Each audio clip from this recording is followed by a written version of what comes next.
செய்திகள் தொடர்கின்றன.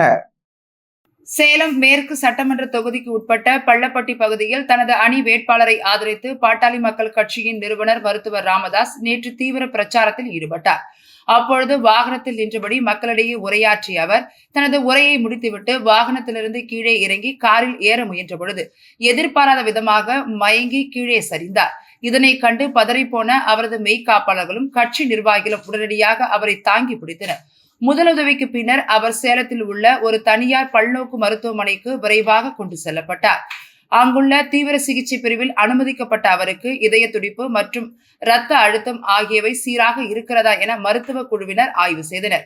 பின்னர் மேல் சிகிச்சைக்காக சென்னையில் உள்ள பிரபல தனியார் மருத்துவமனைக்கு அனுப்பி வைக்கப்பட்டார். அங்கு அவருக்கு தீவிர சிகிச்சை அளிக்கப்பட்டு வருகிறது. இந்நிலையில் உடல்நலக் குறைவால் சிகிச்சையில் உள்ள ராமதாஸிடம் முதலமைச்சர் மு.க.ஸ்டாலின் தொலைபேசி வாயிலாக நலம் விசாரித்தார். பாட்டாளி மக்கள் கட்சியானது அன்புமணி தலைமையில் இயங்கும் நிலையில் அவர் திமுக, அதிமுக உள்ளடக்கிய என்டிஏவுடன் கூட்டணி அமைத்து தேர்தலில் போட்டியிடுகிறார். இந்நிலையில் தன் மகன் அன்புமணியுடன் ராமதாசுக்கு ஏற்பட்ட அதிருப்தியால் சசிகலாவின் புதிய கட்சியுடன் கூட்டணி அமைத்து தனது வயது மூப்பையும் உடல்நிலையும் கருத்தில் கொள்ளாமல் தீவிர பிரச்சாரத்தில் ஈடுபட்டுள்ளார். இந்நிலையில் டாக்டர் ராமதாசுக்கு ஏற்பட்டுள்ள இந்த திடீர் உடல்நலக் குறைவு அரசியல் கட்சிகள் மற்றும் பொதுமக்கள் மத்தியில் ராமதாசுக்கு அனுதாப அலையை ஏற்படுத்தி இருப்பதாக கூறப்படுகிறது. சாத்தூர் அருகே பட்டாசு ஆலையில் இன்று காலை ஏற்பட்ட வெடி விபத்தில் சிக்கி ஒருவர் உயிரிழந்துள்ள நிலையில் 3 பேர் படுகாயமடைந்துள்ளனர். விருதுநகர் மாவட்டம் சாத்தூர் அருகே சத்திராப்பட்டியில் உள்ள தனியார் பட்டாசு ஆலையில் இன்று காலை திடீர் பயங்கர சத்தத்துடன் வெடி விபத்து ஏற்பட்டுள்ளது. அந்த சமயத்தில் ஆலையில் சுமார் 60க்கும் மேற்பட்ட தொழிலாளர்கள் பணியில் இருந்ததாக கூறப்படும் நிலையில் தீயணைப்பு வீரர்கள் விரைந்து வந்து மீட்பு பணியில் ஈடுபட்டனர். 1 மணி நேரத்திற்கு மேலாக போராடிய தீயணைப்பு வீரர்கள் தீயை அணைத்தனர். இந்த நிலையில் வெடி விபத்தில் சிக்கி ஒருவர் உயிரிழந்துள்ள நிலையில் 3 பேர் படுகாயங்களுடன் மீட்கப்பட்டு மருத்துவமனையில் சிகிச்சைக்காக அனுமதிக்கப்பட்டுள்ளனர். இந்த வெடி விபத்து குறித்து வருவாய்த்துறை அதிகாரிகள் மற்றும் காவல்துறையினர் விசாரணை தொடங்கியுள்ளனர். இதனிடையே தமிழக பாஜக தலைவரும் சாத்தூர் சட்டப்பேரவை தொகுதி பாஜக வேட்பாளருமான நயினார் நாகேந்திரன் சம்பவ இடத்தை பார்வையிட்டு மருத்துவமனையில் அனுமதிக்கப்பட்டவர்களை சந்தித்து ஆறுதல் கூறினார். இல்லை, அது எனக்கு அதை பற்றி தெரியாது. யாரும் புதுப்பிக்கப்பட்டிருக்காங்களா இல்லையாங்கிறது தெரியாது. இருந்தாலும் என்னை பொறுத்த மட்டும் அரசு அதிகாரிகள் இந்த தொழிலாளர்களை நிம்மதியாக வேலை பார்க்க விடணும். ஏன்னா இந்த ஆலை நடந்தால்தான் இந்த பகுதி மக்கள் அவங்களுடைய வாழ்வாதாரம் சாப்பாட்டுக்கே வழி இதை வச்சு தான் நடக்குது. அதனால் இந்த ஆலை அதிபர்களையோ தொழிலாளர்களையோ விரைவுபடுத்தவோ அவர்களை ரொம்ப இக்கட்டான ஒரு சூழ்நிலைக்கோ ஏற்படுத்தக்கூடாது. அரசாங்கம் இது தனி கவனம் செலுத்த வேண்டும் என்று என்னுடைய வேண்டுகோள். ஒரு காலத்தில் காங்கிரசின் கோட்டையாக இருந்த கன்னியாகுமரி மாவட்டத்தில் பல சட்டமன்ற தொகுதிகளில் பாரதிய ஜனதா கட்சி காலூன்ற முயற்சி எடுத்து வரும் நிலையில் அதனை தகர்ப்பதற்கு பல்வேறு வியூகங்கள் அமைத்து வெற்றிக்கான முயற்சிகளை செய்து வருகிறது திமுக. ஆனால் இம்முறை சீட்டு கிடைக்காததால் சிலரின் உள்குத்து விளையாட்டால் அங்கு போட்டியிடும் காங்கிரஸ் வேட்பாளரின் வெற்றி கேள்விக்குறியாகிறதா என்பது குறித்து அடுத்து வரும் 3 சிறப்பு செய்தியில் காணலாம்.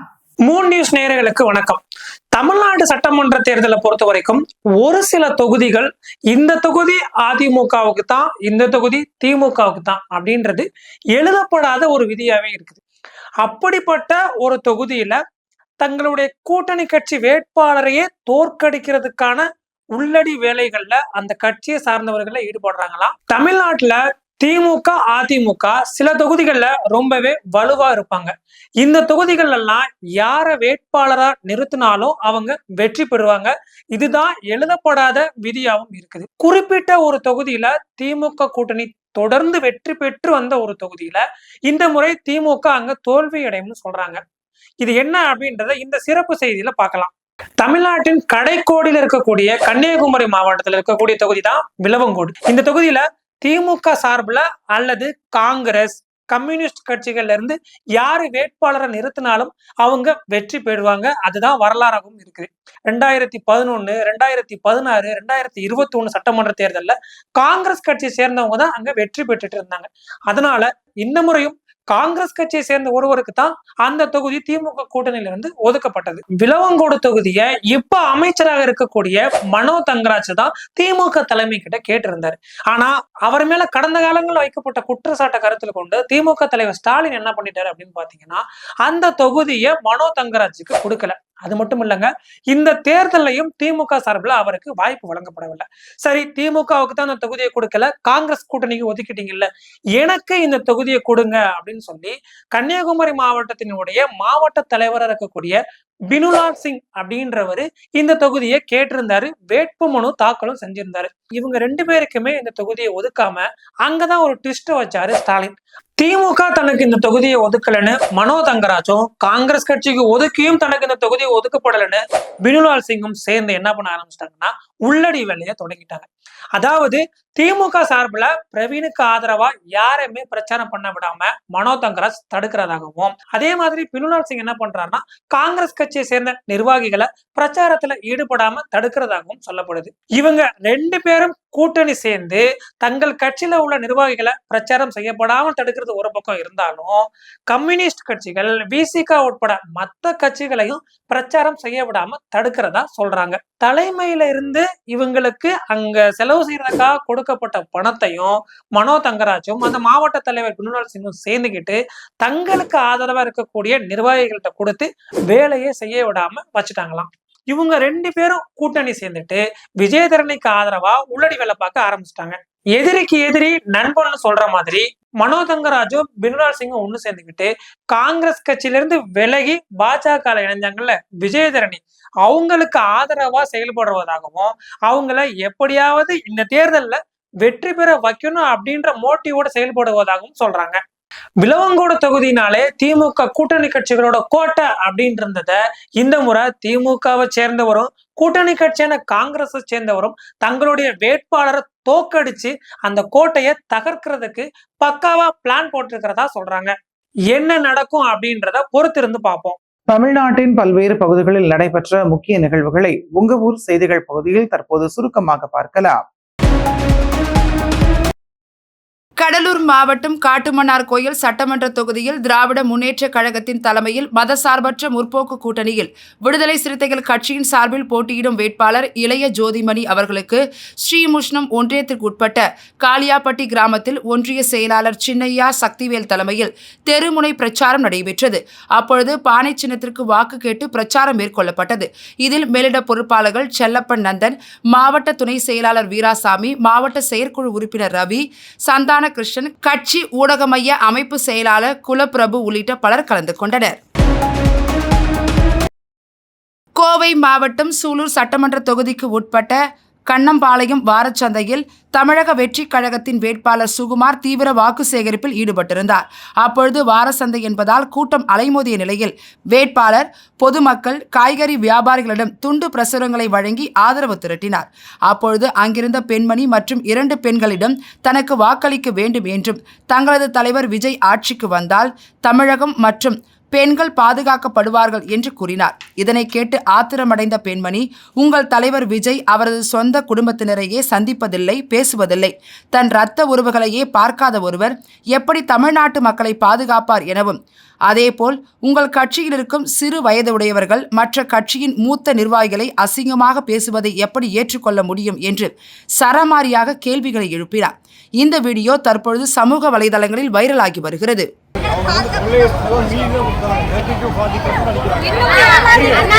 குடும்பத்தையே பார்க்கல, அவர் எங்களை பார்க்க போறாரு விஜய், குடும்பத்தை அவர் பத்தியே பார்க்கல. ஏதோ ஒரு முறையில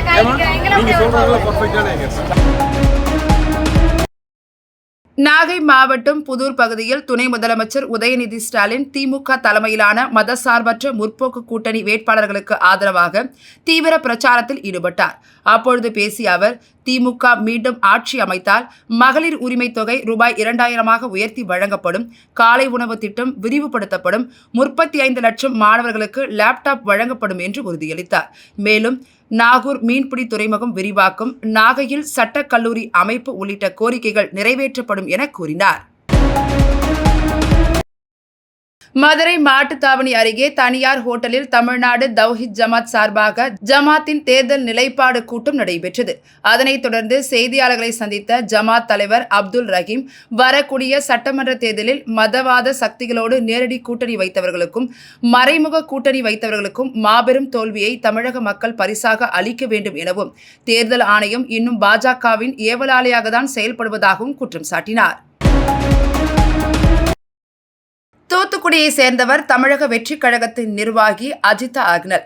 தமிழக வெற்றி கழகத்தில் கடந்த 2 ஆண்டுகளாக தூத்துக்குடி மாவட்டத்தில் கட்சி பணி ஆற்றி வந்த அஜிதா, தமிழக வெற்றி கழக தலைவர் நடிகர் விஜய் மாவட்ட செயலாளர் உள்ளிட்ட பதவி அளிக்காததால் பனையூரில் தமிழக வெற்றி கழக தலைவர் விஜயின் காரை மறித்து போராட்டத்தில் ஈடுபட்டார்.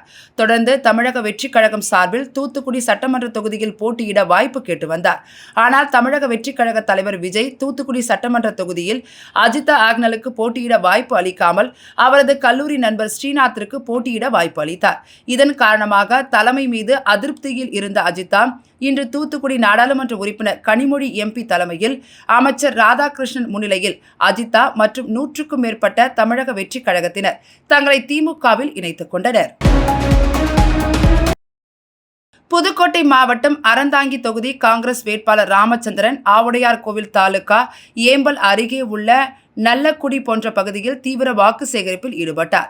அப்பொழுது பேசிய அவர், மீண்டும் திமுக ஆட்சி அமைத்தவுடன் அறந்தாங்கி பகுதிக்கு பெரிய தொழிற்சாலை ஒன்றை அமைத்து தருவேன் எனவும், ஏம்பல் சுற்றுவட்டார பகுதியில் இளைஞர்கள் பயன்பெறும் வகையில் தொழில்நுட்ப கல்லூரி அமைக்கப்படும் எனவும் தெரிவித்தார்.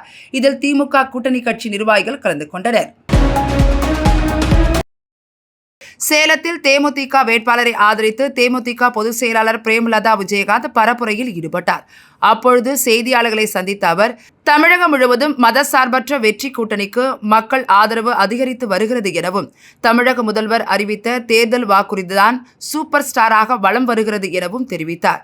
மேலும் முன்னாள் முதலமைச்சர் எடப்பாடி பழனிசாமி 3ஆம் தர பேச்சாளர் போல் செயல்படுவது வருத்தம் அளிப்பதாகவும் அவர் தெரிவித்தார். திருச்சி டிவிஎஸ் டோல்கட் அருகே உள்ள சூசைப்பிள்ளை தெருவில் தமிழக வெற்றி கழகத்தின் நிர்வாகி சுமங்கலி சம்பத் வீடு உள்ளது. இங்கு வாக்காளர்களுக்கு அளிப்பதற்காக கட்டுக்கட்டாக பணம் மற்றும் மூக்குத்தி, விசில் ஆகியவை இருப்பதாக தேர்தல் பறக்கும்படை அதிகாரிகளுக்கு ரகசிய தகவல் கிடைத்தது. இதன் பேரில் தேர்தல் பறக்கும்படை அதிகாரிகள் சுமங்கலி சம்பத் வீட்டில் சோதனையில் ஈடுபட்டனர். அதேபோல் சுமங்கலி சம்பத்தின் நண்பரான ரெங்கநகர் பகுதியைச் சேர்ந்த பனாஜி என்பவரது வீட்டிலும் சோதனை செய்தனர். இந்த சோதனையின் முடிவில் எந்த பொருட்களும் கிடைக்கவில்லை. இந்நிலையில் தேர்தல் பறக்கும் படையினரின் சோதனை அங்கு பரபரப்பை ஏற்படுத்தியது. திருப்பூர் வடக்கு மாவட்டம் வாணியம்பாடி சட்டமன்ற தொகுதியில் திமுக கூட்டணியில் உள்ள இந்திய யூனியன் முஸ்லீம் லீக் வேட்பாளர் SSB ஃபரூக் ஆலங்காயம் பேரூராட்சி பகுதியில் மாவட்ட செயலாளர் தேவராஜின் தலைமையில் வாக்கு சேகரிப்பில் ஈடுபட்டார். அப்பொழுது திமுக அரசின் சாதனைகள் மற்றும் தேர்தல் வாக்குறுதிகளை எடுத்து கூறி ஏணி சின்னத்திற்கு வாக்கு சேகரித்தார். தொடர்ந்து உதேந்திரம் பேரூராட்சி பகுதியில் பேரூராட்சி செயலாளர் செல்வராஜ் தலைமையில் திமுக மற்றும் கூட்டணி கட்சி நிர்வாகிகளுடன் திமுக அரசின் 5 ஆண்டு கால சாதனை எடுத்து கூறி ஏணி சின்னத்திற்கு வாக்கு சேகரித்தார். அப்பொழுது மேட்டுப்பாளையம் பகுதியில் உள்ள தனியார் நாட்டுக்கோழி பிரியாணி விற்பனை கடையில் பிரியாணி விற்பனையில் ஈடுபட்ட வேட்பாளர் ஃபரூக் ஏணி சின்னத்திற்கு வாக்கு சேகரித்தார். கரூரில் உள்ள தனியார் டெக்ஸ்டைல்ஸ் மற்றும் தமிழ்நாடு முழுவதும் வருமான வரி சோதனை நடைபெற்றது. அதனைத் தொடர்ந்து கரூர் பகுதியில் திமுக வேட்பாளர் ஆசியம் தியாகராஜன் அவருடைய அலுவலகத்திலும், கரூர் ஈரோடு சாலையில் உள்ள ஆசி எனர்ஜி பிரைவேட் லிமிடெட் அலுவலகத்திலும் 10 பேர் கொண்ட வருமான வரித்துறை அதிகாரிகள் சோதனை நடத்தினர். முன்னாள் அமைச்சரும் திமுக மேற்கு மண்டல பொறுப்பாளருமான செந்தில் பாலாஜிக்கு நெருங்கிய உறவினராக இருக்கும் திமுக வேட்பாளருக்கு சொந்தமான இடங்களில் 5 மணி நேரத்திற்கு மேல் நடந்த அந்த வருமான வரி சோதனை பரபரப்பை ஏற்படுத்தியது. இந்நிலையில் கரூர் சட்டமன்ற தொகுதி திமுக வேட்பாளர் ஆசியம் தியாகராஜனுக்கு ஆதரவாக முன்னாள் அமைச்சர் செந்தில் பாலாஜி மற்றும் அவரது சகோதரர் அசோக் குமார் ஆகியோர் கரூர் வடக்கு நகரம் பகுதியில் தீவிர வாக்கு சேகரிப்பில் ஈடுபட்டனர். அவர்களுக்கு அப்பகுதி பெண்கள் ஆரத்தி எடுத்து வரவேற்பு அளித்தனர். திண்டுக்கல் மாவட்டம் பழனி சட்டமன்ற தொகுதி தமிழக வெற்றி கழக வேட்பாளர் டாக்டர் பிரவீன்குமாரை ஆதரித்து பிரச்சார பொதுக்கூட்டம் நடைபெற்றது. இக்கூட்டத்தில் அக்கட்சியின் தலைமை ஒருங்கிணைப்பாளர் செங்கோட்டையன் பங்கேற்று சிறப்புரையாற்றினார். அப்பொழுது பேசிய அவர், நடிகர் நாடாளுவது மட்டுமல்ல, இந்தியாவையே ஆளும் காலம் விரைவில் வரும் எனவும், எம்ஜிஆர், NTR மற்றும் பஞ்சாப் முதல்வர் பகவத்மான் போன்றோரும் நடிகர்கள்தான். 50 ஆண்டுகளுக்கு பிறகு தமிழகத்திற்கு ஒரு நல்ல தலைவராக தளபதி விஜய் கிடைத்திருக்கிறார். ஊழலற்ற ஆட்சியை வழங்க அவரால் தான் முடியும் என தெரிவித்தார். மேலும் எதிர்க்கட்சிகளை கடுமையாக சாடிய அவர், 10 தோல்விகள் கண்ட எடப்பாடி பழனிசாமியால் எதையும் சாதிக்க முடியாது என விமர்சித்தார். தென்காசி சட்டமன்ற தொகுதியில் திமுக வேட்பாளராக போட்டியிடும் டாக்டர் கலை கதிரவன் தீவிர பிரச்சாரத்தில் ஈடுபட்டு வரும் நிலையில் அவருக்கு ஆதரவாக பல்வேறு திரைத்துறை நட்சத்திரங்களும் களமிறங்கியுள்ளன. இந்நிலையில் இன்று தென்காசி நகர் பகுதியில் திமுக வேட்பாளர் கலை கதிரவனுக்கு திரைப்பட நடிகர் போஸ் வெங்கட் தீவிர பிரச்சாரம் மேற்கொண்டார். தென்காசி காசி விஸ்வநாதர் ஆலயத்தில் தொடங்கிய பிரச்சாரம் 4 ரத வீதிகளில் மற்றும் புதிய பேருந்து நிலையம் பகுதிகளில் நடைபெற்றது. பிரச்சாரத்தின் பொழுது பேசிய போஸ் வெங்கட், தமிழகத்தில் உள்ள அனைத்து குடும்பங்களின் தேவைகளை அறிந்து அவற்றை வழங்கியவர் தமிழக முதல்வர் முத்துவேல் கருணாநிதி எனவும், தென்காசி காசி விஸ்வநாதர் ஆலயம் மட்டுமல்லாமல் தமிழகத்தில் உள்ள 3000க்கும் மேற்பட்ட கோவில்களில் குடமுழுக்கு நடத்தியவர் நமது முதலமைச்சர் எனவும் தெரிவித்தார். பின்னர் செய்தியாளர்களை சந்தித்த அவர், செல்லும் இடங்களில் எல்லாம் பெண்கள் முகமலர்ச்சியோடு வரவேற்பு அளிப்பதாகவும், முதல்வர் மு.க.ஸ்டாலின் சாதனைகளை நாம் சொல்வதற்கு முன்பே அவர்களே அனைத்து திட்டங்களையும் கூறுவதாகவும், அந்த அளவிற்கு முதலமைச்சர் மு.க.ஸ்டாலின் திட்டங்கள் மக்களிடையே சென்றடைந்துள்ளது எனவும் தெரிவித்தார். கடலூரில் உள்ள மின்சார வாரியத்தின் தலைமை அலுவலகமான மேற்பார்வை பொறியாளர் அலுவலகத்தில் விடுதலை சிறுத்தைகள் கட்சியின் தமிழ்நாடு மின்வாரிய பொறியாளர் பணியாளர் மேற்பார்வையின் மாநில பொதுச் செயலாளர் பெரியாண்டவர் ஒருங்கிணைப்பில் புரட்சியாளர் அம்பேத்கரின் பிறந்தநாள் விழா கொண்டாடப்பட்டது. இந்த நிகழ்ச்சியில் பொறியாளர் சங்கத்தின் மண்டல செயலாளரும் உதவி செயற்பொறியாளருமான இளவழகன், கணக்காயர் கள தொழிலாளர் சங்கத்தின் மண்டல செயலாளர் வெங்கடபதி, தொழிலாளர் முன்னேற்ற சங்கத்தின் மாவட்ட துணைத் தலைவர் பழனிவேல், ஐக்கிய சங்கத்தின் மாவட்ட செயலாளர் சரவணன், NLO சங்கத்தின் மாநில செயலாளர் சேகர் ஆகியோர் சிறப்பு அழைப்பாளராக கலந்து கொண்டு புரட்சியாளர் அம்பேத்கரின் திருவுருவப் படத்திற்கு மலர் தூவி இனிப்புகள் வழங்கி கொண்டாடினர். இதில் மேற்பார்வை பொறியாளர் சரவணன், துரைமோகன், பொறியாளர் பாலாஜி, நிர்வாக அலுவலர் ஈஸ்வரன் உள்ளிட்ட பலர் கலந்து கொண்டனர்.